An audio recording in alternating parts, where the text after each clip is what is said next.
Welcome to our YouTube channel आमर education channel पिला माने बहुत बहुत स्वागत।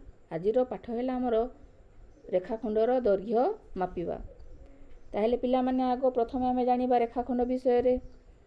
आम रेखाखंडर उदाहरण केतोटी जानिबा। प्रथम आम देखिबा गोटे कागज नेबा। कागज को कागजर चारि पाख पिला माने गोटे गोटे रेखाखंडर उदाहरण। जदि कागज को आम मोड़ी ताकू भांगी दी भाग करदेबा एवं ताकू रखिबा पिला माने देख गोटे कागजर भांग मध्य गोटे रेखाखंडर उदाहरण। तापरे देख पिला माने आमे गोटे सूता नेबा, सूता को जदि टाणी धरिबा सेटा मध्य गोटे रेखाखंडर उदाहरण हो जिवो। आमे घर मानकरे विभिन्न प्रकार जिनिस देखुचे, स्कूल मानकरे देखुचे, से भितरु देख टेबुल, खट, बाक्स, डस्टर, बही, स्केल एई मानकर धार मध्य गोटे गोटे रेखाखंडर उदाहरण। देख पिला माने उदाहरण स्केल धार, कड़ापटार धार, बाक्सर धार, बहीर धार, डस्टर धार, टेबुल धार, खटर धार एगुड़ा मध्य गोटे गोटे रेखाखंडर उदाहरण। जानिले पिला माने तापरे एबे जान देखिबा तम पाखे तीनोटी चित्र दिया जायछि। गोटे त्रिभुज, वर्ग चित्र, आयत चित्र। त्रिभुजर जो तीनोटी बाहु अछि ए बाहु मध्य गोटे गोटे रेखाखंडर उदाहरण। वर्ग चित्र, आयत चित्र ए चारोटी बाहु मध्य गोटे गोटे रेखाखंडर उदाहरण। वर्तमान पिला माने आम ए त्रिभुज को आमे नामित करिबा। ता ना आम त्रिभुजर ना कोन पिले? क ख ग त्रिभुज। आम त्रिभुजर ना हैला पिला माने क ख ग त्रिभुज। देखो क ख ग त्रिभुज। वर्ग चित्र ना हैला च छ ज झ। च छ ज झ वर्ग चित्र। आउ आमर आयत चित्र ना हैला ट ठ ड ढ आयत चित्र। वर्तमान पिला माने तमे देखि पारुछ एथिरे रेखाखंड अछि जो बाहु तार दिया अछि। बाहु मानकर ना हैला क ख बाहु, ख ग बाहु, ए देखो ख ग बाहु एवं ग क बाहु एवं वर्ग चित्रर च छ बाहु, छ ज बाहु, ज झ बाहु एवं झ च बाहु। ट ठ बाहु, ठ ड बाहु, ड ढ बाहु एवं ढ ट बाहु।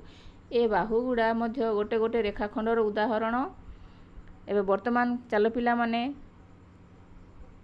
आमे एई मानकर गोटे समस्या रो समाधान करिबा। देखो पिला माने तम पाखरे गोटे चित्र दिया जायछि, बाहु संख्या दिया जायछि एवं बाहु मानकर नाम मध्य लिखिबार हमर अछि। आमे कोन करिबा? बाहु संख्या लिखिबा। आमे आगरु जानिले पिला माने त्रिभुजरे केतोटी बाहु थिला, सेमति एबे आमे चित्र को बाहु संख्या देखि आमे तार शून्य स्थान भितर पूरण करिबा।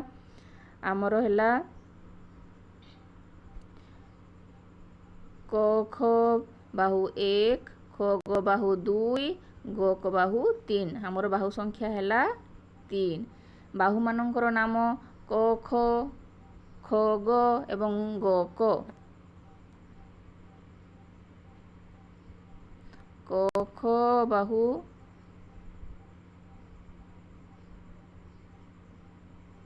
ख ग बाहु एवं ग क बाहु। वर्तमान पिला माने आमर जो वर्ग चित्र दिया जायछि सेटा को आमे बाहु संख्या गणिबा। च छ, छ ज, ज झ एवं झ च। केतरे हिला? 1 2 3 चारोटी बाहु हमको मिलला। एवं एबे आमे बाहु मानकर नाम मध्य लिखिबा। बाहु मानकर नाम लिखिबा च छ बाहु एवं छ ज बाहु,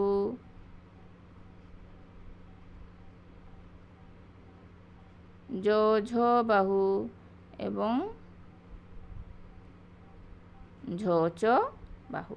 आम पाखरे आयत चित्र अछि पिला माने आयत चित्र ना आमे बाहु संख्या गणिबा। ट ठ, ठ ड, ड ढ एवं ढ ट। आमको मिलिला चारोटी बाहु। 1 2 3 चारोटी बाहु मिलिला। आमे लिखिबा 4। वर्तमान पिला माने ना देबा। आमे बाहु मानकर नाम लिखिबा। ट ठ,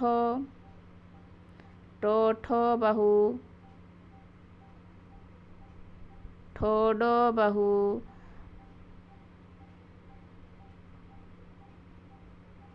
ड ढ बाहु एवं ढ ट बाहु हैला पिला माने आमे जानिले वर्तमान आमे जिबा परवर्ती कार्य समस्या को एथिरा हमर किछि इंग्राजी लेटर मान दिया हिछि सेही गुडा को आमे सेथिरे थिबा रेखाखंड मान गणिबा एवं जानिबा केतोटी सेथिरे रेखाखंड अछि। आम पाखर प्रथम अछि एन एन रे हमर अछि रेखाखंड 1 2 3 हमर एठी तीनोटी रेखाखंड अछि। डब्ल्यू रे 1 2 3 4 एथिरे हमर चारोटी रेखाखंड अछि। वर्तमान हमर एम अछि 1 2 3 4 एथिरे हमर चारोटी रेखाखंड अछि। और वर्तमान हमर जेड अछि 1 2 3 जेड रे हमर तीनोटी रेखाखंड अछि। ई रे 1 2 3 4 ई रे मध्य हमर चारोटी रेखाखंड अछि। वर्तमान पिला माने आमे माने रेखाखंड अंकन करिबा। रेखाखंड अंकन करि सिखिबा। रेखाखंड पई प्रथमे हमकु जानिया को पड़िबो पिला माने हमकु गोटे पेंसिल टे दरकार। पेंसिल टे जदी आमे गोटे कागज रे ऊपर दाग देबा पेंसिल द्वारा दिया जाइथिबा दाग को बिंदु कुहा जाय। आमे जदी पेंसिल टे गोटे दाग देई देबा पिला माने हमर कागज ऊपर सेरा गोटे बिंदु हेइ जिवो एवं ताको बिंदु कुहा जाय। वर्तमान पिला माने आमे गोटे काम करिबा प फ देखो प फ रेखाखंड अछि। प फ रेखाखंड को एमिति दुईटी अक्षर रे नामित करी पढ़ा जाय। देखो पिला माने एमिति प फ नामित करी पढ़ा जाय। प फ रेखाखंड बोली ताकू पढ़ा जाय।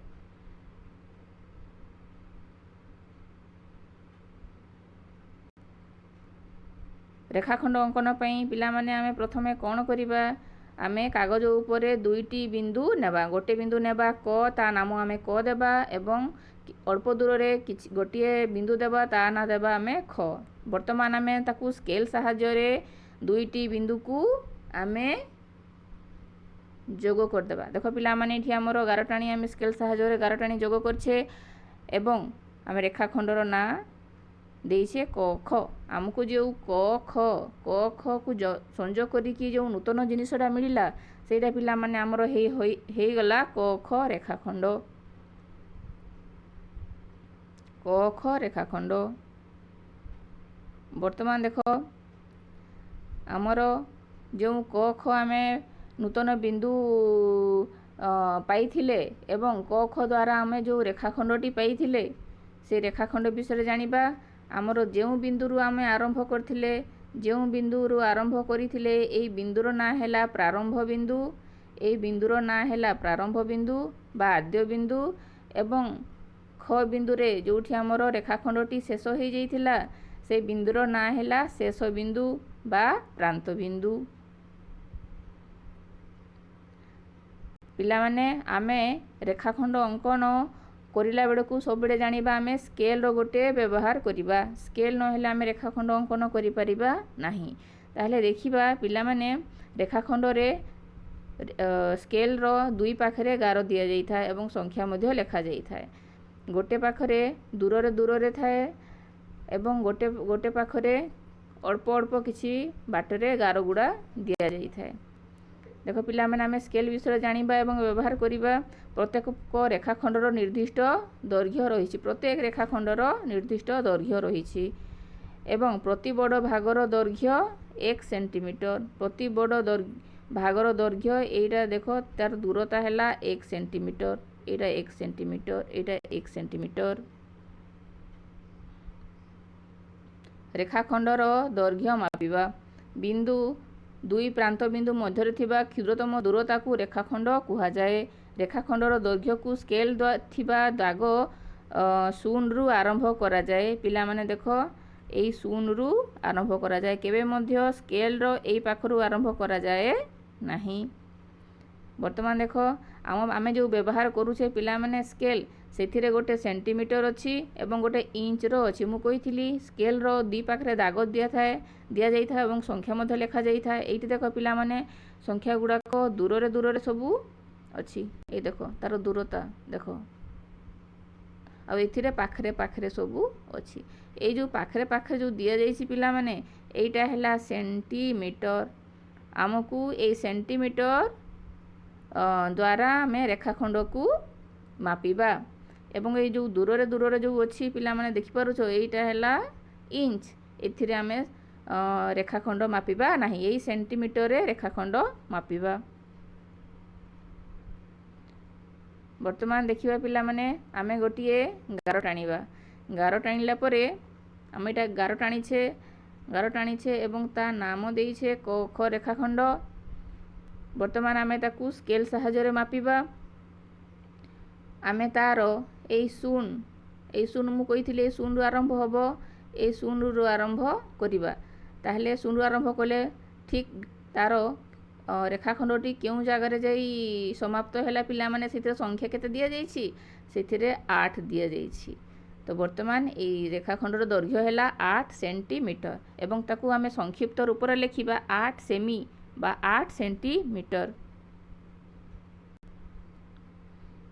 ସେମିତି ଆଉ ଗୋଟେ ଗାର ଟଣା ହେଇଛି ପିଲାମାନେ, ଦେଖ ଏଇ ରେଖାଖଣ୍ଡର ନାଁ ହେଲା ଟ ଠ ରେଖାଖଣ୍ଡ ଏବଂ ତାର ଦୈର୍ଘ୍ୟ ହେଲା 0ରୁ ଆରମ୍ଭ ହୋଇ ଏଇଟା 11 ପର୍ଯ୍ୟନ୍ତ, 11ରେ ସେ ସମାପ୍ତ ହୋଇଯାଇଛି। ଏହାର ଦୈର୍ଘ୍ୟ ହେଲା 11 ସେଣ୍ଟିମିଟର। ଏବଂ ଡ ଢ ବୋଲି ଆଉ ଗୋଟେ ରେଖାଖଣ୍ଡ ଅଛି, ତାର ଦୈର୍ଘ୍ୟ ହେଲା, ଇଏ 6ରେ ପହଞ୍ଚିଛି, ଏହାର ଦୈର୍ଘ୍ୟ ହେଲା 6 ସେଣ୍ଟିମିଟର। এই ଦେଖ ପିଲାମାନେ, ଆମ ପାଖରେ ଆଉ ଗୋଟେ ରେଖାଖଣ୍ଡ ଅଛି, ସେଇଟା ହେଲା ଚ ଛ ରେଖାଖଣ୍ଡ। ଏଇଟା ଦେଖ, ଏଇଟା 0ରୁ ଆରମ୍ଭ ହୋଇ 4 ଏବଂ 5 ମଧ୍ୟରେ ସମାପ୍ତ ହୋଇଛି।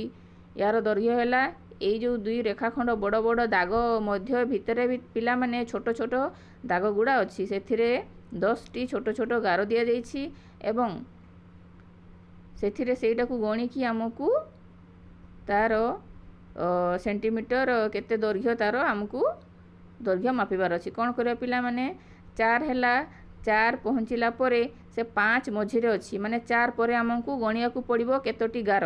ସେ ଗାରକୁ ଛୋଟ ଛୋଟ ଗାରକୁ ଆମେ ଗଣିବା। 4 5 1 2 3 4 5, 5ରେ ରହିଗଲା। ଆମେ ଲେଖିବା ପିଲାମାନେ 4.5 ସେଣ୍ଟିମିଟର। ବର୍ତ୍ତମାନ କିଛି ମହତ୍ତ୍ୱପୂର୍ଣ୍ଣ ଜିନିଷ ପିଲାମାନେ ମନେ ରଖ, ଦୁଇଟି ବିନ୍ଦୁ ମଧ୍ୟରେ ଥିବା କ୍ଷୁଦ୍ରତମ ଦୂରତାକୁ ରେଖାଖଣ୍ଡ କୁହାଯାଏ, ଯଥା କ ଖ ରେଖାଖଣ୍ଡ ବା କ ଖ ଏମିତି ଆମର ଲେଖାଯିବ।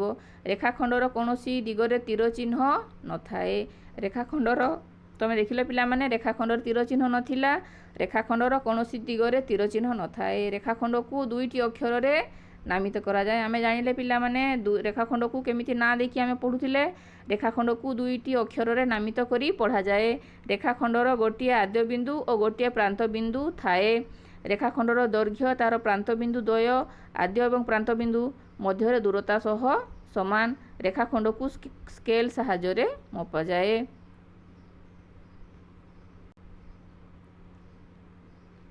ଆଜିର ରେଖାଖଣ୍ଡ ପିଲାମାନେ ଏତିକିରେ ରହିଲା। ଆଉ କିଛି ସମସ୍ୟାମାନ ରେଖାଖଣ୍ଡକୁ ନେଇକି ଆମେ ପୁଣି ଉପସ୍ଥିତ ହେବା।